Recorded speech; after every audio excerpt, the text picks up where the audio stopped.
Big news in the Cup, sad news in the Solent.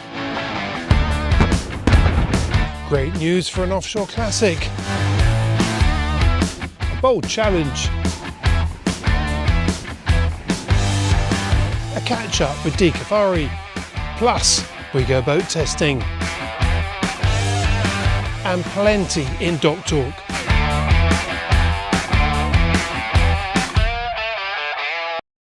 But first, what's the point in this?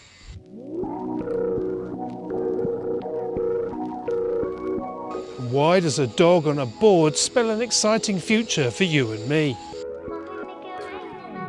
You got me exclusive. I'm so high up and lucid. You take me to a safe place.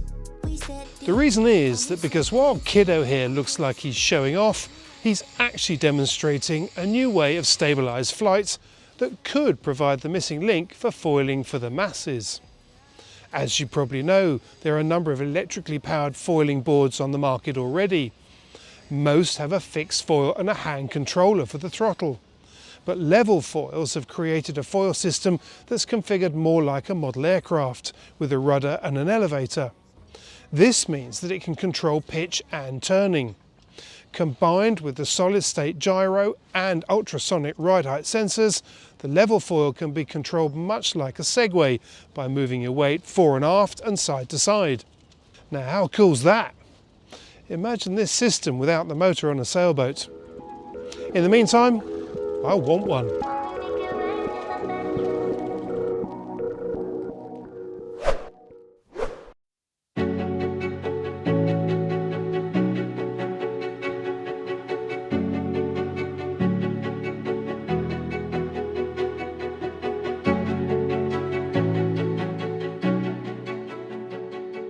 You don't get long to party after winning the America's Cup. Once the Kiwis had succeeded in their defence and the British had issued a challenge, attention switched to the 37th America's Cup. As always, there are three key topics that the Cup world wants to know: when, where and in what. If all goes well, it's a collaboration between the defender and the challenger of record that delivers the answers that are published in the America's Cup protocol. But when the document came out on the 17th of November, it was missing the venue. This is pretty unusual, as it presents a big unknown for teams and their designers. But anyone who's followed the story so far will know that the venue selection has proved difficult. You might have thought it'd be Auckland, but for all kinds of reasons, that's far from a given. And at the moment, it's a deeply contentious issue. Kiwi boss Grant Dalton said that Auckland was unlikely, but not out of the question. Interestingly, right now, the focus seems to be more on Cork in Ireland. But although there was no venue announced, the protocol did deliver a great deal of detail about how the next Cup would shape up. It also laid out some exciting new ideas. So if you want to know more, check out the feature that we produced that sets out what we know about the next Cup, along with comments from some of the big guns.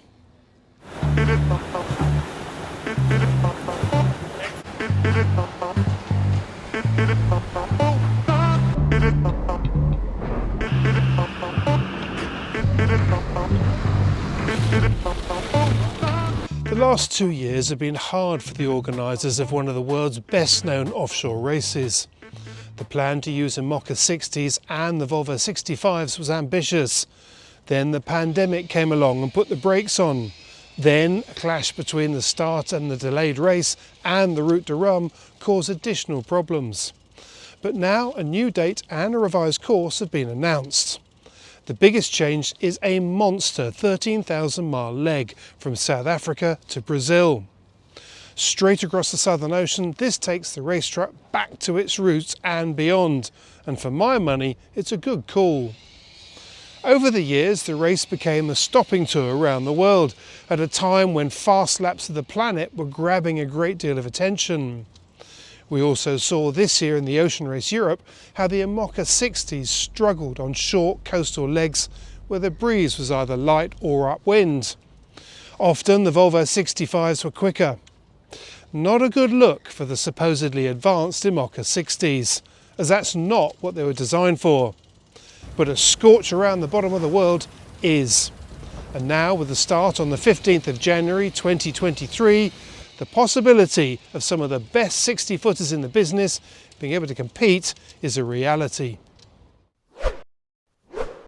Talking of blasts around the world, the monster trimaran Spindrift, now called Sails of Change, is due to make another attempt on the non-stop fully crewed record. The target they're chasing is a shade under 41 days, set by Francis Joyon and his crew aboard Edex Sport in 2017. The Spindrift personal best is 47 days and 10 hours back in 2016. But the boat has been modified several times since then, including this time. I've been lucky enough to sail this boat and she's a beast. Her crew, led by Jan Guichard and Donna Bertorelli, have had a number of setbacks in recent years. I really hope they can make it stick this time. It'll be great to watch. Fingers crossed.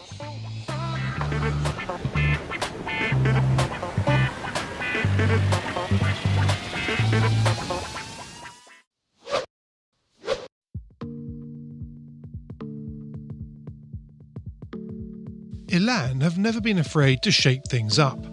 Be it through styling, performance, or often both, the Slovenian yard have frequently led from the front. Humphrey's design has been a big part of Elan's evolution, and now they've added Studio FA Porsche and Pininfarina for the styling of their next two hot ships. The GT6 was launched just before the world went into lockdown, but word still got around, as much for her styling as her layout and innovative thinking. Next up is the E6 that Elan claims will be the fastest, lightest and stiffest 47-foot production cruiser racer with a fully fitted interior on the market. Bold claims, but not something you bet against. Both have slippery hull shapes and powerful sail plans. Both have distinctive looks, and both are going to be on display at the Düsseldorf Boat Show.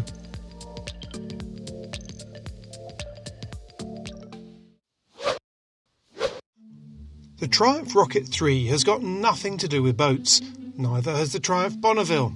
But line them up on the dock alongside a gunboat 68 and you've a pretty cool picture, especially when they're all colour matched in metallic silver blue.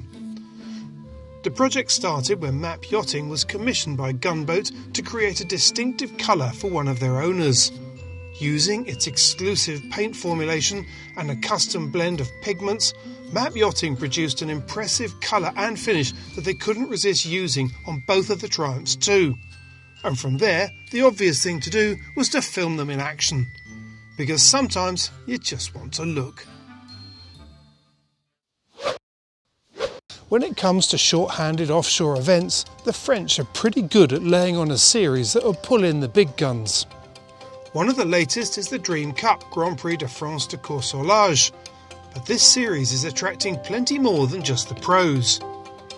Founded in 2016, the race runs on non-fastnet years. It starts in Cherbourg and finishes in La Trinité-sur-Mer on the west coast of France. The Giantel teams race 1,500 miles, while the Imocas, Ocean 50s and Class 40s scorch around a 1,000-mile course. Meanwhile, the IRC fleets have a 600-mile blast around the western approaches. Whichever fleet, all have courses that involve multiple legs, ensuring a tactical event. With the start on the 17th of July, the timing of the race has been carefully planned to dovetail into other racing commitments in the offshore scene. Unsurprisingly, the Dream Cup seems to be making it into quite a few diaries for next year.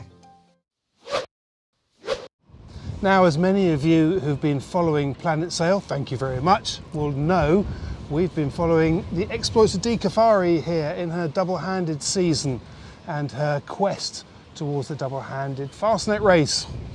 You'll also know, it's no great surprise, that didn't quite go according to plan, but we'll find out a little bit more about that later on. But in the meantime, what an opportunity to catch up with what Dee's been doing since. Welcome, Thanks Dee. for having me. Absolute pleasure, as always. Firstly, what the hell happened to the season? The last time we spoke it was spring, and it was all sort of, oh, it's going to be warm soon, and now?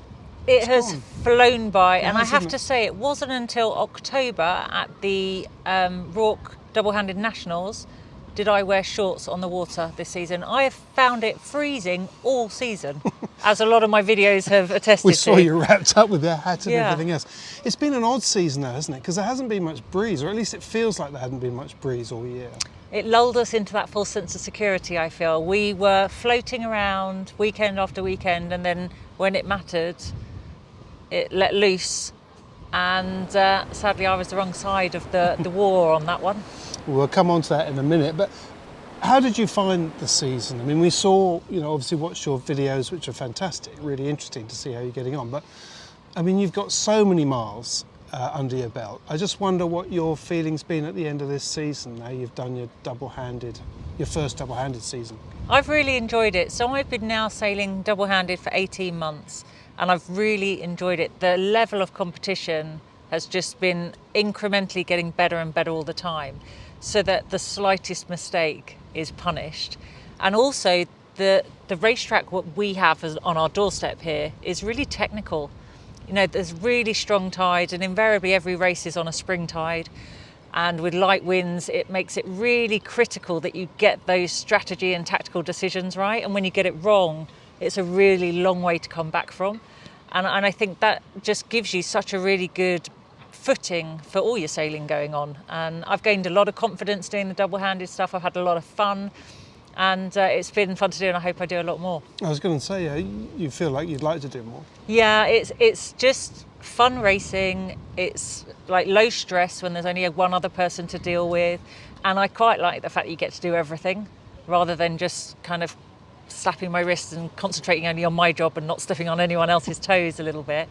But it's quite nice because recently I've had the chance to step into a bigger crew on a bigger boat, and it's been really nice to have the confidence in the role that I'm doing and the coordination and being part of that. So I think it's really good to continue my development within the sport. I mean, we learn every day we're on the water, don't we?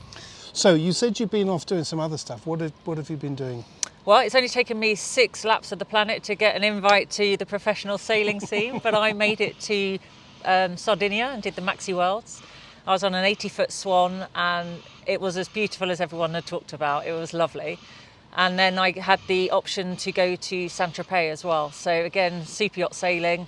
I was trimming, which was quite unheard of. Was that on the same boat? No, it was actually a different boat. So I was on Kalima, a Swan 80 for Swan Worlds, and then I went to Aegea, the Simon Rogers 82 for Saint-Tropez, and we did a practice regatta in Ibiza. And I was trimming on both boats, which there's still that. We're still the minority female sailors in the professional sailing environment, so to be a trimmer and have kind of a key role was quite a big job. And I was like, all the pressure's on, and you can see, I sensed when I first stepped on and we were doing a couple of days training, people were looking to see how I trimmed and was I trimming, and a few comments made, and when they realised that I did know what I was doing and I was doing a good job, then everyone relaxed, and I grew in confidence as each day went on. It's not my normal environment to be in on an 80-foot super yacht, and especially not when you trim pressing a button. And I'll tell you what, the first gear goes really fast. You have to keep up with it on a jibe. But I loved it, and that was great. And actually, the confidence I had to do that role was through the double-handed sailing I've been doing. I would say because I'm now confident in my trimming, I was confident to step up and do that role in a mixed crew environment and know I could hold my own. And I probably wouldn't have done that before the double-handed sailing. I would have doubted myself. That's amazing. I would have had it completely, if I had to guess, I would have had it completely the other way around. I would have thought that some of the crew at least would have been and should have been intimidated by your presence there. They were saying, well, we got Dicafari on board, come on. Well, they did. They didn't let me know. I didn't sense it.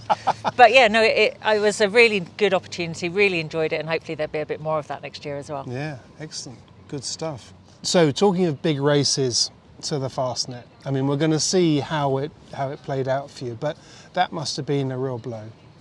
It was devastating. We were planning everything towards this series, of which the Fastnet was the key race, and we wanted to do the double-handed Fastnet and be successful. I talk about the decision of when we were going to use our new mainsail, which you'll find out was the big culprit. And we were really happy with the setup of the rig with the old mainsail, and we had to get comfortable with the rig setup for the new mainsail, so we did work on that. And initially, when we were sailing with that mainsail, we were struggling. We were struggling with boat speed, and we lost some of our good results on that. But we knew that it was investment now for the big goal, which was the Fastnet. And the way that the races were weighted, the Fastnet counted for a lot. So to have the Fastnet not go the way we planned, was crushing. It kind of it blew everything for us, and we didn't get any of the results that we thought we were going to get and where we were looking along the way. as the season started, we were kind of staying at the top pretty consistently, and we were pretty confident. But Mother Nature played its game. The frustrating thing for us on the Fastnet is we'd done all the hard work, all the miserable bit. We were just getting to the good bit, and that's when our race stopped. If it's any consolation, I said to James, we actually got further than anybody else before retiring. So the Lizard was not a happy place to be on Gentoo, that was for sure. And from that moment, when it all kind of went wrong, we both went off and did different sailing. I did my super yacht sailing. James went and did some sailing on the Volvo 65. He's been sailing on an IMOCA 60. And then we literally came back for the double-handed nationals and was like, we haven't done this for a while. Can we remember what to do? And so we were pleased that the end result of our season was on a high. We went in as reigning champions and we retained our title. So we're still happy with that. That's good to hear. I guess we better have a look at how it all went. Here's what happened. Morning of the Rolex Fastnet race, and Gentoo is preparing to leave the dock. We've got our Storm jib and our Storm trysail ready because we have to show it at the gate. James has got multiple layers on and we're good to go.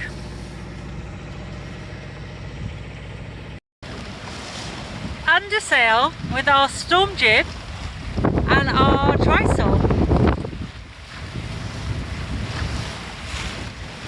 And I'm actually quite liking it. It's very reassuring to know how lovely our storm sails are. ID gate is ahead.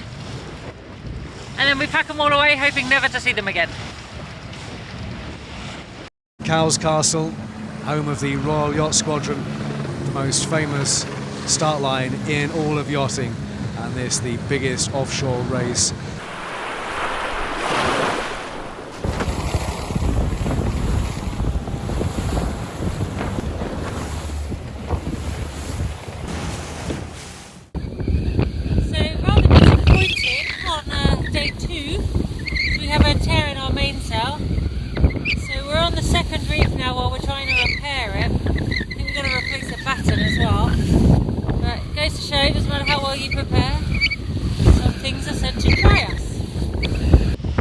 We've just hoisted and it's come off immediately. We're 15 miles from the Lizard. Yeah. And what's going on? Basically, we shook the reef out this morning. We noticed that basically the leech of the main was starting to fall apart. The ballast broke, and it was getting worse and worse all day. We thought we were going to be all right, and then it just completely ripped. So we dropped the main down, tried to repair it. It didn't work the first time. Then dropped the main down the second time, tried to repair it again, but we just couldn't get it to stick. So yeah, that's it for now, folks. My thoughts are coming to me in dribs and drabs as I take in the decision that we had to make today. And a lot of people have probably asked why we're not continuing, because we can sail with 2 reefs in our main. And I let James make the decision. This is his project that he has invited me along with, and we've been doing so well and had a real fighting spirit and wanted to be in the race to win the race, or at least to get enough points to win our class and our division in the Rourke series and the UK double-handed series. So to limp along the course with 2 reefs in the main when the weather we were going to see in the next coming days was going to be much lighter is not how we want to perform. It wasn't a case of taking part in the Fastnet race, because we've both done that before. We wanted to be competitive, so rather than just spend longer out there to complete it and tick the box, we want to come home, get the sail into the loft, try and understand how a bonded seam can part so easily, and lick our wounds ready for the next time. So some people will question the decision, and that's fair enough, but I think it is the right decision. We've done 130 miles of a 700-mile course, so there was still an awful lot to go, and we wouldn't be sailing at our full capacity and constantly frustrated. So I think it was the right decision, as difficult as it may be. On October the 31st, 2021, one of the best known sailing landmarks in the UK was due for demolition. Loved by all those who've used it to get their bearings quickly, hated by sailing photographers and filmmakers, the 650-foot tall chimney was due to come down. And while it's got in the way of every single boat test and photo shoot I've ever done here, I'm going to miss it. And not just whilst I'm on the water. As a kid heading down to the Solent on the weekend, the angle of the smoke coming out of the chimney was the first indication of what was in store. Straight up, and my father would moan about another drifter, but when it came out horizontally, he went strangely quiet. The oil-fired power station was built in the mid-60s and started delivering power in 1972. At the time, it was one of the UK's most efficient power stations, but by 1992, it was the dirtiest, and by 2013 it was shut down. Interestingly, there were plans to turn it into an elevated restaurant, but the cost was just too high. The funny thing is that it's said that 72% of locals are in favour of keeping it. Too late now. I guess it's a good job we got the Spinnaker Tower instead. So, as they say, now you see it.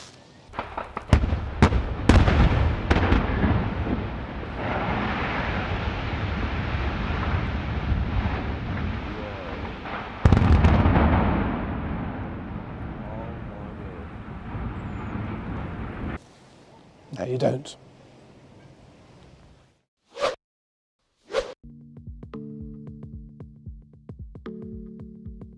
As modern technology makes it possible to keep reaching for the sky, the demand for giant sloop rigs in the superyacht world rolls on. And here, wreckmen continue to be big players. But not all the advanced technology is easily visible. The new Baltic performance cruiser Path is one of the latest examples. She's been designed to be capable of heading to remote cruising grounds for long periods of time. Cutter rigged with Reckman furlers for the code, blade, staysail and storm jib, 3 of the 4 systems incorporate carbon headfoils, which save a huge amount of weight aloft. The inner foil alone saves 100 kilos over a conventional alloy foil. Path's boom also has Reckman furling gear. From in-house design bearings to advanced coatings that ensure smooth operation, the engineering that goes into creating durable and reliable furling systems is impressive. But so too is Path's appearance, and I guess that neither are in dispute. Although the Grand Prix racing world gets all the attention, the developments in sail technology have been spilling over into other areas of the sport. Doyle's Stratis technology has major advantages for almost any kind of yacht. The process involves laying down a complex matrix of fibres under a combination of vacuum, pressure and heat. That pressure can be as much as 12 tonnes to create the perfect laminate. The superyacht world has seen plenty of benefits. Big weight savings in the sailplane can trigger a virtuous circle for designers. As weight is saved, loads are reduced, which in turn can save more weight throughout the hull and deck structure, until a new equilibrium is achieved, where the result is often greater performance and a better overall motion. And that is as applicable in a racer as it is a cruiser, big or small. It's just that the giants of racing often grab the limelight. Lockdowns are hard for everyone. But imagine being at sea when the destination you're heading for closes its doors. And in March 2020, that was what happened on the Caribbean island of Grenada. Fortunately, the Marine and Yachting Association of Grenada saw what was happening and made a proposal to the Ministry of Health to allow yachts to arrive in a COVID-safe manner. The plan involves strict quarantine measures, and it worked. During 2020, 700 yachts and 1,400 people arrived on the island, with only 2 testing positive.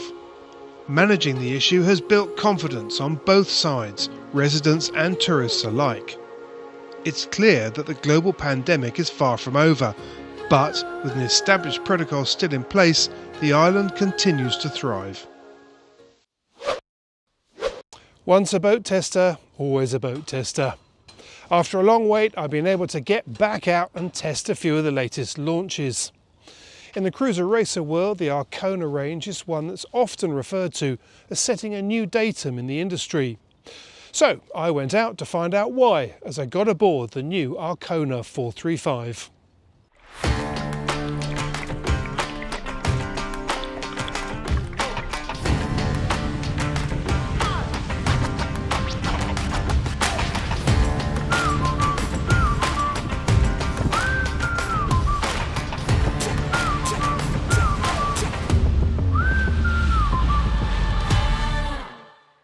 Usually on a boat test, the first thing I do is to go out and sail and then deal with the accommodation and all the other stuff afterwards. But I'm going to change it this time, for good reason. Come and have a look. Now, the reason why I wanted to start off down below is because on this boat, it's very easy to get the wrong impression from the start. After all, look at the layout. I mean, what could be more straightforward? Double cabin forward, 2 double cabins aft, a conventional U-shaped saloon, seating here, a chart table, an L-shaped galley, heads there, it's all pretty straightforward. It's only when you get under the skin of this boat that you start to realise what the concept's all about. And that concept is A, not reinventing the wheel, but B, making use of modern materials, modern techniques, and let's face it, modern looks. But here's a few quick examples. At one end of the scale, we've got leather-clad handrails. At the other, on the options list, you can have this entire boat, hull, deck and rig, made from carbon. I bet you weren't expecting that.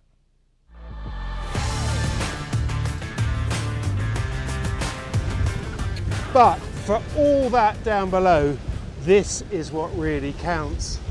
And I have to say right from the start, what a boat. It's so light on the helm. It's absolutely beautifully smooth. Look, finger light control. We've got about 13, 14 knots of true wind. We're going upwind at 29 degrees apparent wind angle, and we're doing 8 knots. We've got a blade jib, or a non-overlapping jib, full main. It's absolutely beautiful.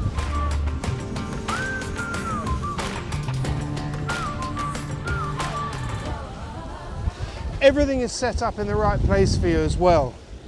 I have an assistant here, of course, Simon, who's trimming the main. But actually, earlier on I was sailing along here with my legs either side of the wheel, and it's so easy for the helmsman to get close to not just the main sheet traveller, but the main sheet itself, which is both on this side and on that side, with electric controls for the winches as well. And it's superb because it means that from behind the wheel you've got complete control of the boat, and even if you had to go forward to ease the jib, you can just get there, no problem at all, straight through the wheels, and you can get to it. It's a very, very nice setup.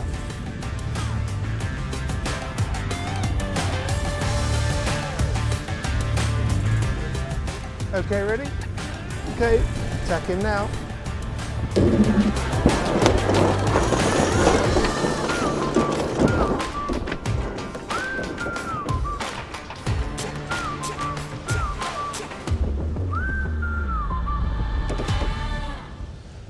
So again, if I'm sitting here, we've got a ferry just to windward of us, and so classic situation where you need to bear off, I can just come forward, just let the traveller down the track, and even let the main go, just to ease off, bear away, stay out of the way of the ferry. All done without ever having to stand up, leave the wheel. To me, it's the perfect way to go cruising. You need to have control close to hand. then everybody feels relaxed and comfortable. The other controls in the rest of the cockpit are very much as you'd expect to find them, with a conventional pit, if you want to call it that, either side of the companionway hatch. So halyards and other controls happen from there. But I have to say, it's a lovely, lovely boat to sail. Performs really well, it's incredibly light on the wheel, it's dead easy to handle. I'm just going to come up behind this ship now. We can afford to head up a bit, so I might just take it up the Traveller first, I think. Make it easy for myself. Pull it up the Traveller. Put on some main sheet. Come up onto the breeze. And we're there. It really is as easy as that.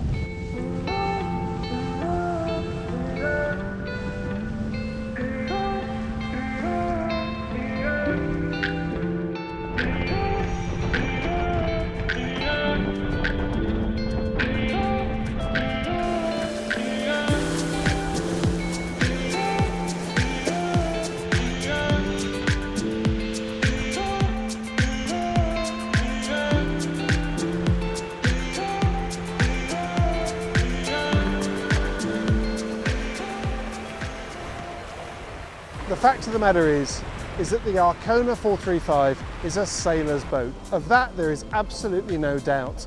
She feels beautiful on the helm. She sails incredibly well, whether you're going upwind or down.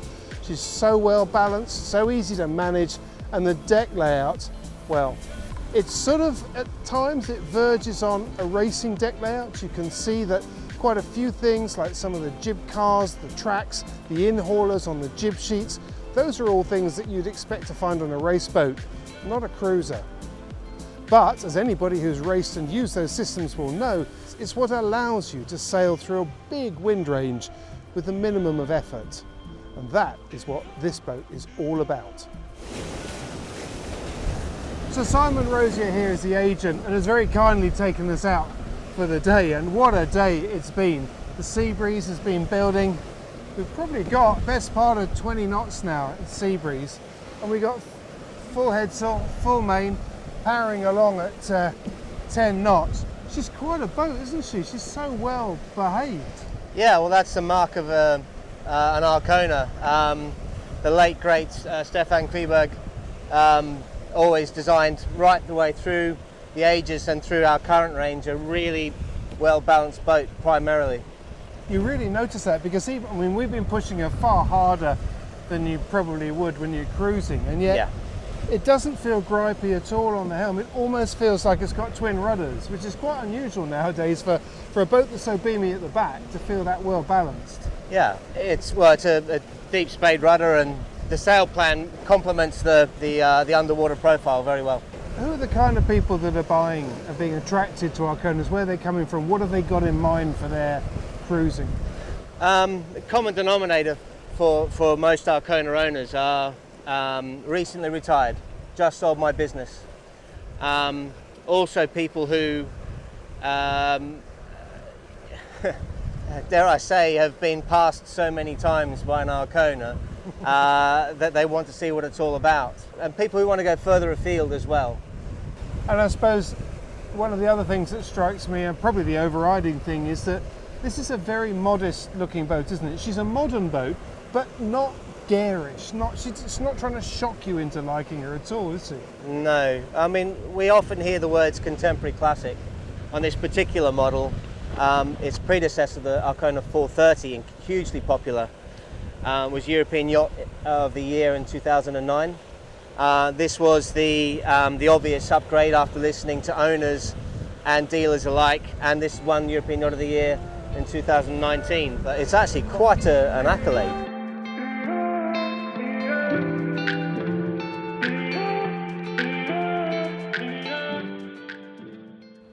So we've established that the Arkona 435 is a pretty cool boat under sail, and under power for that matter. But let's have a closer look at what makes this boat tick on deck. And I'm going to start with the aft lockers down here because they're huge.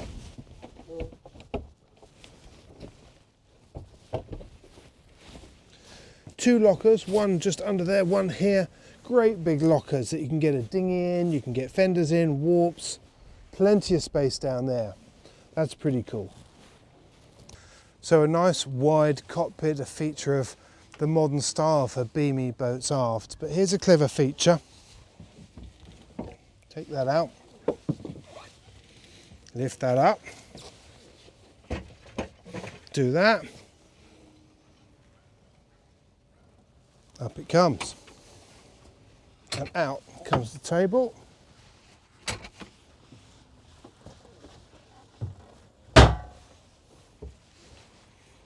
Pretty neat, eh? The pit area is pretty straightforward, rope clutches, port and on starboard with the 2 secondary winches. This one on the starboard side is actually powered, but there's some quite nice little touches again, and that is the ability to cross sheets. You've got these turning blocks on either side, which means that you can take one line across and use another winch. Particularly useful if you're wanting to use the powered winch on lines that are on this side.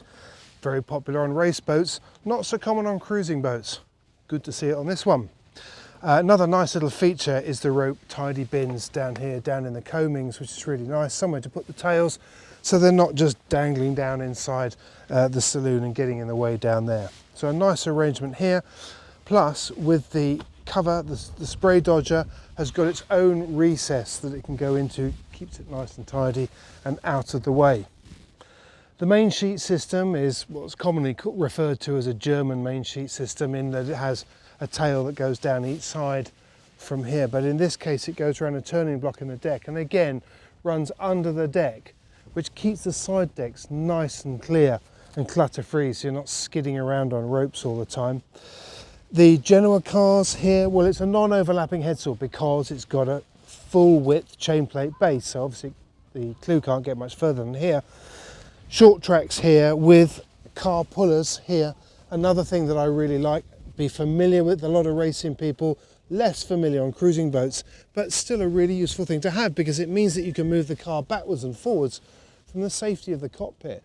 That means you can change gear easily, and that's all good news. And whilst talking about changing gear, the thing that did actually surprise me is that this boat comes standard with in-haulers. These are basically rings that will pull, that you can pull inboard to tighten the sheeting angle on the headsail, which gives you yet another gear. Now, I don't want to labour the point about details that you might normally find on a race boat that happen to be on this one, but here's another detail. Soft shackles on halyards. Instead of having the normal stainless snap shackle, this is a soft shackle that you just basically open up the loop there and pull the knot through, and then you pull that through and it tightens itself up. And it's a really nice way of attaching to the top of the sail because you've got plenty of articulation, it's light, it's not going to smack into anything and do damage. It's pretty neat. Now, to add to the long list of things and details that I like on this boat, here's another. All it is a locker, you may say. It's a forward locker, and it's big enough to take the asymmetric sail or whatever downwind sail you want. Now, you may say, so what? But you might also be surprised at how many cruising boats there are around now that don't really have anywhere to stow a big sail for downwind. And when they do, it's often down at the back of the boat, which means it's a real workup to get it forward, and then you don't really want to put the kite up and it's all too much effort. Here, it's exactly where you want it. And it's particularly interesting because this is a modern style boat with a fine forward entry. So you would have thought that there wasn't enough room for a locker like this, but it's huge. They've got a big asymmetric in here and the gas locker and plenty of room for fenders and all kinds of other stuff. I like it. But given that this boat was designed and built in Sweden, one of the features up here that is very un-Swedish is to have an anchor off the end of a fixed bowsprit. Because in Scandinavia, quite often, they're more bow to and have the anchors on the stern and they literally step off the bow. But this has got a fixed bowsprit, room for the asymmetric to tack down onto the bowsprit, and a really nice snug system for stowing the anchor. So taking all of that into account, you might not be surprised to hear that I quite like this boat. but it's more than that. I think the Arcona 435 is superb. Really, really nice boat. Modest, understated, beautifully built. The craftsmanship down below, it might be simple and straightforward, but it is just beautifully put together. It sails really well, it handles incredibly well, the performance is really good, and it's confidence inspiring. It's difficult to know what else you'd want out of a 43-footer.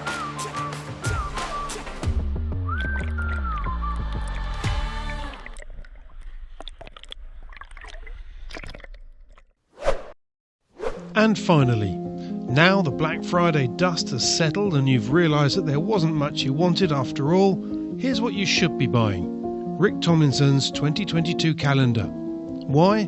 Because it's really very good. Plus, you don't have to plug it in or switch it on to admire the shots. Once again, and as always, thank you so much for watching. Make sure you subscribe. We're doing a lot of new stuff that goes out on the various playlists, so click the notification bell to make sure that you get to see them as soon as we publish them. Stay safe, stay well, till next time.